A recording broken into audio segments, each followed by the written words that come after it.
Hello everyone. दोस्तों, अब तक हम अपने चैनल पर डिस्कस कर चुके हैं कॉलिगेटिव प्रॉपर्टीज़ के बारे में and why there is a need to calculate van't Hoff factor. Now in this video we will discuss some numericals based on this colligative properties and van't Hoff factor. So न्यूमेरिकल्स करने से पहले आपको कुछ एक फॉर्मूलाज पता होने चाहिए, कुछ रिलेशंस पता होने चाहिए, ताकि आप अपने न्यूमेरिकल्स जो हैं बहुत इजीली कर पाएँ. सबसे पहला है to calculate Van Hoff factor. Formula is normal molar mass divided by abnormal molar mass. Normal molar mass हम आपको पहले भी बता चुके हैं, which you calculate by adding the sum of all the atoms in a molecule. And abnormal molar mass जो है आपका it is जो आप कैलकुलेट करते हैं by using the formula of that colligative property. Second है observed colligative property divided by calculated colligative property. Observed colligative property की value आपको क्वेश्चन में हमेशा गिवन होती है एंड कैलकुलेटेड कॉलिगेटिव प्रॉपर्टी आप फॉर्मूला को यूज़ करके कैलकुलेट करेंगे.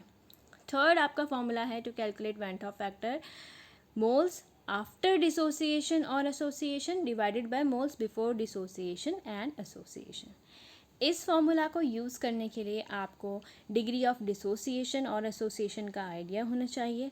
And then for the case of association and dissociation we will derive a generalised formula which is a relation between van't Hoff factor and alpha. जहाँ भी आपका case dissociation और association का होगा, आपको सीधे सीधे वो फॉर्मूला अप्लाई करना है. ठीक है, आपको क्वेश्चन को क्या है एनालाइज करना होता है कि हम वैन हॉफ फैक्टर को कैलकुलेट करने के लिए कौन सा फॉर्मूला अप्लाई कर सकते हैं according to the given data in the question. So यहाँ पर for the case of association and dissociation हम अब रिलेशन डिस्कस करने चाह रहे हैं with the alpha and van't Hoff factor, जहाँ से आप वैन हॉफ फैक्टर को कैलकुलेट कर सकते हैं या जब हमें ज़रूरत पड़े तो हम पहले अल्फ़ा को कैलकुलेट कर पाएँ according to the question. So यहाँ पर सबसे पहले आप देखेंगे for the case of dissociation. For example आपके पास एक वीक इलेक्ट्रोलाइट है, ठीक है, वो डिसोसिएट कर गया इन मोल्स में. सो इनिशियली आपका यहाँ पर 1 मोल है, ठीक है, डिसोसिएशन नहीं हुआ तो यहाँ पर 0 हमने लिखा है. आफ्टर सम टाइम आपका 1 में से अल्फ़ा मोल्स डिसोसिएट कर गए. नाउ आप रिएक्शन को देखेंगे, अगर आपका 1 मोल n मोल्स दे रहा है तो अल्फ़ा मोल्स आपको डिसोसिएट होकर कितने मोल्स देने वाले हैं प्रोडक्ट साइड, n अल्फ़ा. सो ये आप हमेशा रिएक्शन की स्टोइकियोमेट्रिक कोफिशिएंट्स को देखकर लिखेंगे. ठीक है, नाउ आपको देखना है मोल्स आफ्टर डिसोसिएशन कितने हो रहे हैं, आप इन सबको ऐड कर देंगे. ठीक है, 1 minus alpha plus n alpha. Okay, now moles before dissociation आपके पास 1 थे. ऑल राइट, सो यहाँ पर वैन हॉफ फैक्टर का फॉर्मूला आप अप्लाई करने वाले हैं. वैन हॉफ फैक्टर में आपने क्या पढ़ा था, थर्ड वाला फॉर्मूला, मोल्स आफ्टर डिसोसिएशन और association divided by moles before dissociation. तो आपने यहाँ पर यही किया है. आफ्टर डिसोसिएशन के बाद आपके इफेक्टिव मोल्स ये रहे, आपको रिएक्टेंट और प्रोडक्ट दोनों के मोल्स को ऐड करना है. तो 1 minus alpha plus n alpha, यहाँ से आप इस जो आपके पास सिंप्लीफाई कर लेंगे इस एक्सप्रेशन को. 1 प्लस अल्फ़ा को आपने कॉमन ले लिया, ब्रैकेट में n माइनस 1 बचा आपके पास. और राइट, 1 को आप दूसरी साइड ले गए, यहाँ पर 1 माइनस आई माइनस 1 हो गया is equals to alpha bracket में n माइनस 1, जहाँ से आप डिराइव करेंगे relation alpha is equals to I minus 1 divided by n minus 1. n क्या है आपका, total number of particles after dissociation from 1 mole of reactant और 1 मॉलिक्यूल ऑफ रिएक्टेंट. ये बात आपको बहुत ही ध्यान से क्लियर करनी है. ठीक है, n जो है आपका नंबर ऑफ पार्टिकल्स डिसोसिएटेड हैं फ्रॉम 1 मॉलिक्यूल ऑफ रिएक्टेंट. तो जब भी आप क्वेश्चन करेंगे आपको रिएक्शन के स्टोइकियोमेट्रिक कोफिशिएंट को ध्यान में रखते हुए n की वैल्यू को लिखना है. फॉर एग्जाम्पल यहाँ पर हम रिएक्शन देख लेते हैं. ठीक है, कोई आपके पास 2 मॉलिक्यूल्स हैं यहाँ पर रिएक्टेंट साइड में, 2 मोल्स हैं ए के. ठीक है, डिसोसिएट करके वो 3 moles of B plus 1 mole of C देता है. डिसोसिएशन का आपने फॉर्मूला लगाया, alpha is equals to I minus 1 divided by n minus 1. Now you have to put the value of n. n की वैल्यू यहाँ पर 2 लिखी है हमने. ठीक है, कैसे आई है 2 वैल्यू, क्योंकि आपके 2 मॉलिक्यूल्स ऑफ ए आपको 4 पार्टिकल्स दे रहे हैं, 3 प्लस 1 4 पार्टिकल्स दे रहे हैं प्रोडक्ट साइड पर. तो 1 मॉलिक्यूल ऑफ ए आपको पता लगाना है, it is 2 particles. So 1 molecule of A आपको 2 पार्टिकल्स दे रहा है and that is the value of N. Alright, so ये बात आपको क्लियर कर लेनी है. Now let's move to the case of association. Association में फॉर एग्जांपल आपके पास n मोल्स हैं किसी रिएक्टेंट के, वो एसोसिएट करके आपको 1 मोल दे रहा है. जैसे कि आप एग्जांपल देख सकते हैं, एसिटिक एसिड का 2 मॉलिक्यूल्स है, एसोसिएट करके आपको 1 मॉलिक्यूल दे रहे हैं, एक डायमर बना रहे हैं हम. ठीक है, सो वही हमने सिमिलरली जो आप इक्विलिब्रियम में पढ़ते हैं, इनिशियली आपके पास n मोल्स थे और कोई एसोसिएशन नहीं हुई थी तो 0. आफ्टर सम टाइम कुछ एसोसिएशन हो गई, n मॉलिक्यूल्स थे टोटल. ठीक है, 1 में से अल्फ़ा टूटता है तो n में से n अल्फ़ा टूटा. ठीक है, n में से n अल्फ़ा यहाँ पर ब्रेक कर गया आपका, तो n अल्फ़ा जो ब्रेक कर गया वो आपको कितना देने वाला है प्रोडक्ट साइड पर, n alpha divided by n. अब ये कैसे लिखा हमने, रिएक्शन की स्टोइकोमेट्रिक कोफिशिएंट्स को देखकर. यहाँ पर लेट्स सी, n मोल्स आपको 1 मोल दे रहे हैं तो 1 मोल आपको 1/n देंगे. तो n अल्फ़ा आपको कितने देने वाले हैं प्रोडक्ट साइड पर, n alpha divided by n. Alright, now effective moles after association आपने देखे, ऐड कर लेंगे आप रिएक्टेंट के और प्रोडक्ट साइड के मोल्स को. तो n minus N alpha plus N alpha, ये आपके पास एक्सप्रेशन आ गया. Moles before dissociation total n थे, वही आपने इवेंट ऑफ फैक्टर का थर्ड वाला फॉर्मूला लगाया. यहाँ पर इस फॉर्मूला को यूज़ करने के लिए हम एक जनरलाइज्ड एक्सप्रेशन निकाल रहे हैं. ठीक है, जब भी आपके पास डिसोसिएशन और एसोसिएशन का केस आएगा, आपको ये पूरा प्रोसेस करने की ज़रूरत नहीं पड़ेगी. बस आपको ये लास्ट में जो फॉर्मूला निकालने वाले हैं वो अप्लाई करना है सीधा क्वेश्चन में. बस you have to clear the value of n from the reaction given in the question. So I की वैल्यू यहाँ पर हम सिंप्लीफाई कर लेंगे इस एक्सप्रेशन को. n कॉमन निकाल लिया तीनों में से, ब्रैकेट में बचा 1 minus alpha plus alpha by n divided by n. n से n कैंसिल आउट हो गया, I आपके पास 1 minus alpha plus alpha by n बचा. ऑलराइट, इसे हम फिर से सिंप्लीफाई कर लेंगे. यहाँ से आपने अल्फ़ा को कॉमन निकाल लेना है, ये कॉमन निकाल लिया तो आपके पास क्या बचा, 1 प्लस ब्रैकेट में 1 बाई n माइनस 1. सो यहाँ पर I की वैल्यू आपके पास, अल्फ़ा की वैल्यू आपके पास निकल कर आ जाएगी I minus 1 divided by 1 by n minus 1 for the case of association. n की वैल्यू आपकी डायमर के लिए 2 होगी, ट्राइमर के लिए 3 होगी. अगर डायमर फॉर्म हो रहा होगा तो n की वैल्यू हमेशा 2 रहेगी, ट्राइमर होगा तो 3 रहेगी. So it is very simple for the case of association. Alright, now यहाँ पर एक और चीज़ जो आपके पास आएगी निकल कर कई बार क्वेश्चन में, you have to have an expression for the relation between K A and alpha. सो ये आपने पढ़ा भी हुआ है क्लास 11th में, फिर से इसको एक बार देख लेते हैं. के ए होता क्या है आपके पास, it is the equilibrium constant for weak acid. Equilibrium constant हम कैसे लिखते हैं, प्रोडक्ट की कॉन्सेंट्रेशन डिवाइडेड बाय रिएक्टेंट की कॉन्सेंट्रेशन. सो आपने यहाँ पे एक रिएक्शन कंसिडर करी. फॉर एग्जांपल कोई एसिड था आपके पास HA, वो डिसोसिएट करके आपको H प्लस A माइनस दे रहा है. तो कॉन्सेंट्रेशन अगर आपके पास इनिशियली C थी, सो आफ्टर सम टाइम क्या होगा, 1 में से अल्फ़ा मोल्स अगर डिसोसिएट कर रहे हैं तो C में से C अल्फ़ा मोल्स डिसोसिएट करेंगे. एंड अगर रिएक्शन में 1 मोल आपको 1 मोल H पॉजिटिव का दे रहा है तो C alpha moles C alpha देंगे एंड A माइनस के भी C अल्फ़ा रहेंगे. ऑलराइट, सो के ए के एक्सप्रेशन को आप स्क्रीन पर देख सकते हैं इजीली, आपने पहले भी पढ़ा हुआ है. यहाँ से हम इसको सिंप्लीफाई करेंगे, you will get K A is equals to C alpha square. That is alpha के साथ आपका के ए का रिलेशन क्या आ जाएगा, ठीक है, alpha is equals to under root K A bye सी. ये वाला आपका एक्सप्रेशन भी कई बार क्वेश्चंस में यूज़ होने वाला है. So keep it clear in your mind. Now let's move on to the questions.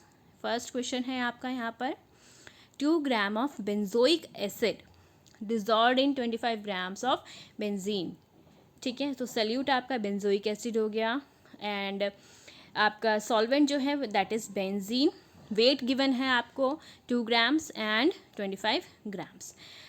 Shows a depression in freezing point equal to 1.62 Kelvin. So depression in freezing point आपको given है, that is colligative property की value आपको given है, that is observed colligative property की value given है question में 1.62 Kelvin. Molar depression constant for benzene is equals to 4.9 Kelvin kg per mole. What is the percentage association of acid if it forms dimer in the solution? So आपको association निकालना है इसमें, ठीक है, percentage association. सो आपके पास question में क्या क्या गिवन है, यहाँ पर वेट गिवन है सल्यूट का 2 ग्राम, सॉल्वेंट का 25, delta T F observe colligative property 1.62 kelvin, के एफ की वैल्यू गिवन है, परसेंटेज एसोसिएशन निकालना है, अल्फ़ा का रिलेशन, अल्फ़ा का फॉर्मूला क्या होता है for the case of association, i-1 divided by 1/n-1. Okay, so n की वैल्यू यहाँ से क्लियर हो रही है क्वेश्चन में, n की वैल्यू इज़ 2 बिकॉज ये डायमर बना रहा है, ठीक है. नाउ क्वेश्चन इज कि i की वैल्यू को कैसे कैलकुलेट करा जाए to get the value of alpha. i की वैल्यू के लिए आप कौन सा फॉर्मूला लगाने वाले हैं, आपको ऑब्जर्व्ड कॉलिगेटिव प्रॉपर्टी पता है क्वेश्चन में, ये you can calculate the colligative property by the given data. So आप सेकंड वाला फॉर्मूला यहाँ पर अप्लाई करने वाले हैं, ठीक है. सेकंड वाला फॉर्मूला आपके पास कौन सा था, observed colligative property divided by calculated colligative property. Observe की वैल्यू गिवन है, कैलकुलेटेड के लिए फॉर्मूला कौन सा लगेगा, डेल्टा टी एफ के लिए के एफ इंटू मोलैलिटी, ठीक है. मोलैलिटी की you can calculate easily, weight of solute divided by weight of solvent into m2 जो आपके पास फॉर्मूला है यू विल अप्लाई, ठीक है. यहाँ पर हम मोलैलिटी को डिस्कस नहीं करने वाले हैं in detail, you know the formula for molality, ठीक है. तो यहाँ पर हमने फॉर्मूला लगा लिया मोलैलिटी के लिए. तो यहाँ से आपके पास वैल्यूज़ क्वेश्चन में गिवन है, डेटा गिवन है, you will get by after calculation 3.21, ठीक है. m2 आपके पास बेंजोइक एसिड था, ठीक है. m2 आप कैलकुलेट कर सकते हैं फॉर बेंजोइक एसिड, 122 आपके पास निकल कर आएगा, क्वेश्चन में पुट करोगे यू विल गेट 3.21, ठीक है. मोलैलिटी को आपने कैलकुलेट कर लेना है, ठीक है. And after simplifying this you will get the value of I is equals to 0.504. all right, now you have to calculate alpha. आपके पास I भी आ गया, आपके पास n की वैल्यू भी आपको पता है, I की वैल्यू 0.504 -1 डिवाइडेड बाई 1/2 -1. सिंप्लीफाई करेंगे, इसे सिंप्लीफाई करके आपके पास 0.9916 आएगा, ठीक है. इंटू 100 कर देंगे आप, क्योंकि आपको परसेंटेज एसोसिएशन निकालना है. सो आपके पास निकल कर आएगा 99.2% डिग्री ऑफ एसोसिएशन. ऑलराइट, सो जो फैक्ट जो आपको क्लियर रखना है माइंड में कि आपको कौन सा फॉर्मूला लगाना है क्वेश्चन में, ठीक है. नाउ सेकेंड क्वेश्चन है आपके पास 0.6 ml of acetic acid having density 1.06 gram per ml is dissolved in 1 liter of water. So आपके पास सोल्यूट क्या है, एसिटिक एसिड, एंड सोल्यूट की आपको वॉल्यूम गिवन है एंड डेंसिटी गिवन है. Alright, volume and density given है. Volume और density को मल्टीप्लाई करके you will get the mass of solute, weight of solute, ठीक है. ऐसे ही आप सॉल्वेंट आपके पास वाटर है, वाटर का आपके पास वॉल्यूम गिवन है 1 लीटर. सो यहाँ पर आप इसको इसकी डेंसिटी से मल्टीप्लाई करके इसका वेट सॉल्वेंट का भी निकाल लेंगे, WA. सो क्वेश्चन में सबसे पहली चीज़ आपको ये करनी है, ठीक है. The depression in freezing point observed for this strength of acid is 0.0205 degree Celsius. Calculate the went of factor and degree constant of dissociation constant of acid, that is Ka. सो सबसे पहली चीज़ हमने क्लियर कर ली थी. आपने क्या निकाल लेना है, स्क्रीन पे देख सकते हैं आप, वॉल्यूम इनटू डेंसिटी सोल्यूट का कर लिया. आपके पास निकल कर आ गया 0.636 grams of acetic acid. And similarly water के लिए किया, वाटर की डेंसिटी आपको पता होनी चाहिए 1 ग्राम पर ml होती है। एंड 1 लीटर आपके पास वॉल्यूम गिवन था 1000 ml, तो इन दोनों को मल्टीप्लाई करके WA आपके पास वेट ऑफ सॉल्वेंट 1000 ग्राम्स आ जाएगा। ऑलराइट, नाउ क्वेश्चन में आपको ऑब्जर्व्ड कोलिगेटिव प्रॉपर्टी गिवन है, ठीक है, 0.0205 degree Celsius. Now you have to calculate van't Hoff factor. Similarly आप दोबारा से वही फॉर्मूला लगा लेंगे, observed colligative property divided by calculated colligative property. Delta TF को आप कैलकुलेट करेंगे by the formula and observed आपको गिवन है 0. जो भी आपके पास वैल्यू गिवन थी 0.0205 degree Celsius. So delta TF को आप कैलकुलेट करने के लिए सब कुछ डेटा आपके पास गिवन है क्वेश्चन में। KF की वैल्यू गिवन है, WA WB आपने कैलकुलेट कर लिया, मॉलिक्यूलर मास ऑफ सॉल्यूट भी आप कैलकुलेट कर सकते हैं फॉर एसिटिक एसिड, ठीक है। आपके पास 60 ग्राम्स पर मोल निकल कर आ जाएगा। फॉर्मूला अप्लाई करेंगे आप, 0.636 WB था, WA आपके पास 1000 ग्राम्स ऑफ वाटर था, 60 आपके पास M2 की वैल्यू निकल कर आ गई फॉर द एसिटिक एसिड, इन 2000 आपने किया है जो फॉर्मूला आपके पास चलता है। तो ये आपके सिंप्लीफाई करके मोलालिटी और कॉन्सेंट्रेशन जिसे आप बोलते हैं निकल कर आ जाएगी 0.0106 मोल पर kg। ऑलराइट, सो यहाँ मोलालिटी निकल कर आ गई, तो डेल्टा TF इजीली कैलकुलेट कर सकते हैं आप। डेल्टा TF कैलकुलेट करेंगे, डेल्टा TF को आप कैलकुलेट कर लेंगे KF इंटू M करके, जो भी आपके पास वैल्यूज़ आ रही हैं मोलालिटी की, यहाँ से जो वैल्यू आएगी उसे आप S फॉर्मूला में डिनोमिनेटर में पुट करेंगे, you will get the value of I, ठीक है। ऑब्जर्व्ड आपके पास क्वेश्चन में गिवन थी, कैलकुलेट आपने यहाँ से कर ली। Van't Hoff factor first part आपका क्लियर। सेकेंड पार्ट है डिसोसिएशन कांस्टेंट KA का फॉर्मूला आपने पढ़ रखा है, C अल्फ़ा स्क्वायर होता है। नाउ इस क्वेश्चन में अभी तक हमारे पास अल्फ़ा की वैल्यू नहीं आई। C क्या है? कॉन्सेंट्रेशन दैट इज़ मोलालिटी आपके पास यहाँ पे आपको मिल चुकी है 0.0106, ठीक है, वो आप यहाँ पुट करेंगे। अल्फ़ा को कैलकुलेट करने के लिए आप वेंट हॉफ फैक्टर का रिलेशन अल्फ़ा के साथ यूज़ करेंगे for the case of dissociation. जो भी आपके पास क्वेश्चन में यहाँ पर क्या गिवन है, for the case of dissociation, yes, ठीक है, डिसोसिएशन कांस्टेंट करना है आपको। सो डिसोसिएशन का ही केस है ऑब्वियसली ये, आई एम सॉरी। सो यहाँ पर अल्फ़ा को कैलकुलेट करने के लिए आप फॉर्मूला यूज़ करेंगे I-1 divided by n-1। n की value for this question will be 2। Acetic acid जब डिसोसिएट होता है तो दो पार्टिकल्स आपको देते हैं, CH3 negative, CH3COO negative and H positive, तो n की वैल्यू 2 आ जाएगी। I की वैल्यू आपको पता है, यहाँ से आप कैलकुलेट कर चुके हैं, ठीक है। जो भी निकल कर आएगी इस फॉर्मूला को आप जब सिंप्लीफाई करेंगे वैल्यूज़ को, I की वैल्यू भी मिल जाएगी। And alpha you can calculate, ठीक है, बाय दिस फॉर्मूला। अल्फ़ा निकल कर आ गया, then you can easily calculate the value of KA is equals to C alpha square. Alright, तो यहाँ से आप वैल्यूज़ पुट करके ये फॉर्मूलाज यूज़ करके you will get your answer. Alright, now next question, let's move on to the next question. Calculate the depression in freezing point of water when 20 grams of 2-chlorobutyric acid is added to 500 grams of water। KA आपके पास question में given है and KF given है, ठीक है। आपको depression in freezing point calculate करना है। नाउ यहाँ पर क्वेश्चन है कि आप डेल्टा TF कई क्वेश्चंस में निकालते हैं KF इंटू मोलालिटी कर इजीली। नाउ हमने कॉन्सेप्ट पढ़ा है वेंट हॉफ फैक्टर का। वेंट हॉफ फैक्टर हमें इंट्रोड्यूस करना पड़ता है to get the correct colligative property.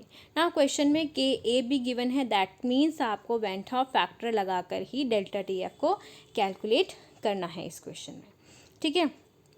तो वेंट हॉफ फैक्टर को कैलकुलेट करने के लिए हम कौन सा फॉर्मूला यूज़ करने वाले हैं, दैट इज़ द क्वेश्चन, ठीक है।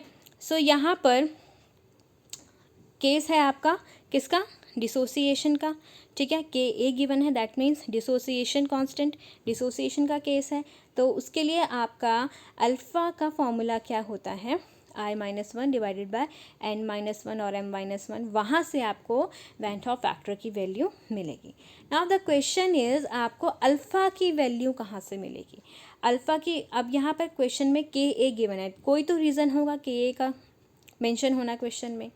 के ए और अल्फ़ा का एक्सप्रेशन यूज़ कर कर आप पहले अल्फ़ा को कैलकुलेट करेंगे, देन अल्फ़ा की वैल्यू इस एक्सप्रेशन में रख कर you will get the value of I.